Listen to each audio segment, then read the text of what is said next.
And here we go, another day here in Las Vegas for Raiders practice, another training camp session in the books, and we got to see a lot more from the offense. Gardner Minshew having a good day, Aiden O'Connell having a good day, but some of his wide receivers struggling with some drops. But overall, the offense takes a major step forward.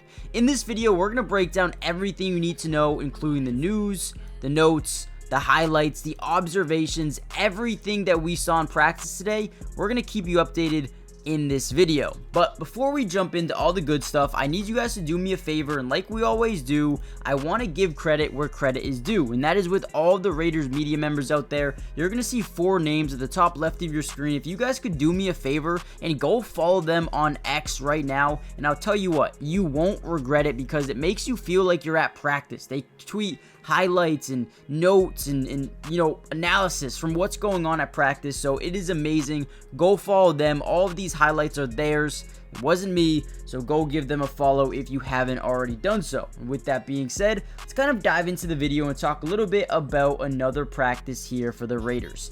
Now, Minshew was the starter in today's practice, and we heard, Antonio Pierce yesterday come out and say, listen, we're still waiting for a quarterback to say, this is my team, take the keys and run with it, right? Now, we needed one of these guys to really take that massive jump up. And what we do know is they're going up against one of the best defensive lines in all of football with Max Crosby and Tyree Wilson and Christian Wilkins and Malcolm Kuntz, right? This is a really tough defensive line to go up against in practice every single day. So the fact that they're doing it and maybe not looking horrible is actually a good sign. Today, Minshew had a really good day in terms of comparing it to the other days. O'Connell also had some really good throws as well. Now, a player who has been struggling through camp so far, and maybe you guys might panic. I'm not going to panic just yet, but wide receiver Trey Tucker. Now, Trey Tucker has all of the speed in the world to get down the field and make big-time plays once he gets the football in his hands. But so far, he has been struggling holding on to the football. Now, I wouldn't panic about where he's positioned right now. A lot of people are assuming that he's going to drop down the depth chart. I wouldn't. And the reason being is, man, he's got a long gap in between him and the next wide receiver. I mean, think about it. Michael Gallup retired. Jalen Guyton's on the PUP list. You have DJ Turner, you have Christian Wilkerson and Keelan Dawson, maybe Tyreek McAllister, Alec Bachman. There's not really too much here behind Trey Tucker that you should be worried about getting that number 3 job, right? Maybe they go out and bring back Hunter Renfrow. Who knows? But as of right now, it looks like Trey Tucker is going to be cemented into that role, at least for the time being. I want to see him continue to get better and continue to develop, catch those footballs a little bit more often. But outside of Trey Tucker, let's talk about a positive. Brock Bowers. And again, I do apologize. I'm not allowed to show 7-on-7s, 11-on-11s. You can't record that part of practice, so there won't be any of that. So you're going to have to take my word for it. Brock Bowers is the real deal, according to Vic Tafur. Hopefully I said that right. But he's another Raiders media guy.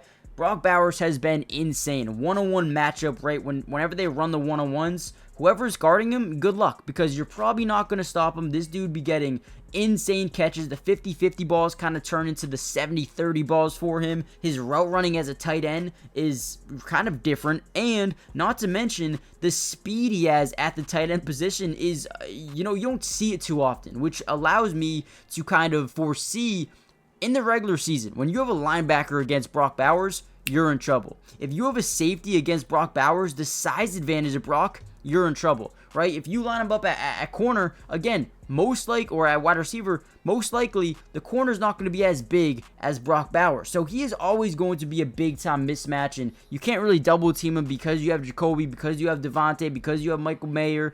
This is going to be a tough guy to stop, and I'm excited to see how he fits into this offense right away. Now, before we get any further into the video, guys, make sure you hit the like button, but more importantly, subscribe to the channel if you're new. Raider Nation, man, let's go. We are just getting started. Preseason is right around the corner, and we're going to be covering everything, right? The rest of training camp, preseason football games, live streaming those on my Twitch. If you want to watch those with me, make sure you guys follow my Twitch link in the description below, or you can find it at Matty Dubs with 3 S's. And lastly, we're going to be breaking down film on this channel for preseason games and regular season games as well. So again, join the family. And with that being said, let's kind of, dive back into the video a little bit and talk about, a good day here overall. Now, yesterday, I'll say one guy really looked good, Adam Butler. I mean, he's, picking up right where he left off last season. Definitely got to give him credit because he has been huge. Now, there have been a lot of PI calls today, a lot of them going on Jacorian Bennett, who is supposedly the number 3 cornerback on this team right now. He's going to have to clean it up just a little bit. And then we saw Max Crosby get a little bit pissed at one point because he was getting held and the refs wouldn't call it, so he kind of went up to them and said what he had to say. So interesting, some flags flying today, definitely on the side of the offense. No Brandon Faison at practice today, Jaden Grant, Tulu Griffin, or John Jenkins as well, which is why we're starting to see Byron Young and Adam Butler get extended amount of play at the defensive tackle position. Yesterday was the first day of pads. Brock Bowers looked insane, Christian Wilkerson looked insane, and yeah, like I said, Adam Butler was also really good. And by the way, Dalen Lobby is zooming up the depth chart right now. Zooming on not only as a running back, but special teams, a wide receiver, special teams coordinator Tom McMahon. I don't know how to say his name, dude. I'm a little bit slow, but Dalen Lobby is the same guy all the time. His one perfection would be consistency, and that's literally what Tom said during his press conference there. So listen, we know right away Dalen Lobby is getting a lot of buzz around camp, and I'm not really too surprised at all. We kind of saw this coming out of the draft, and Tom Telesco was high on him, and so was Antonio Pierce, a dog, a fighter, and a guy that can make plays out the backfield and now on special teams as well. I'm pumped for him. Michael Mayer had a big slant up the middle of the field. That was huge. Brock Bowers on a zig route, got it, easy target, easy reception. Devonta Adams on a nice back shoulder throw from Gardner Minshew. He's been targeted a ton during today's practice, which is good for him, man. Over the last couple, wasn't really being insanely targeted, but today he had a really good day in making the defense pay as well. Antonio Pierce was yelling at the defense to pick it up the intensity after the offense started moving the ball quickly, man. And then 2 plays later, Max Crosby strips the ball from the quarterback in the throwing motion. And then, Max Crosby always the guy to change the momentum of a team, the momentum of a practice, a game, whatever it may be, man. Max is always there to do that. And then Tommy Eichenberg also made a couple of really nice plays in team period with a tackle behind the line of scrimmage on Amir Abdullah, and then dropping back and nearly making a one-handed interception as well.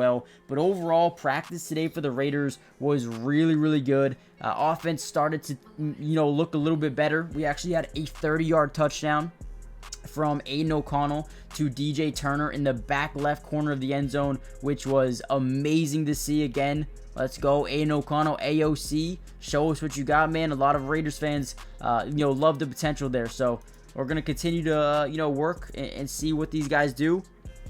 If you want to talk about red zone drills, we had Minshew incompletion on the sideline. He had a 15-yard one to Trey Tucker. Incompletion because of a Crosby/Kuntz pressure. We had, let's see, what else do we had? AOC to Myers, AOC to Bowers for about 5 to 7 yards. We had a throwaway incompletion to Lobby in the flat.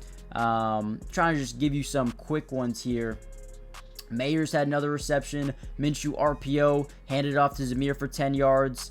Slant to Devonta Adams for 10 yards. Crosby strip sack on AOC.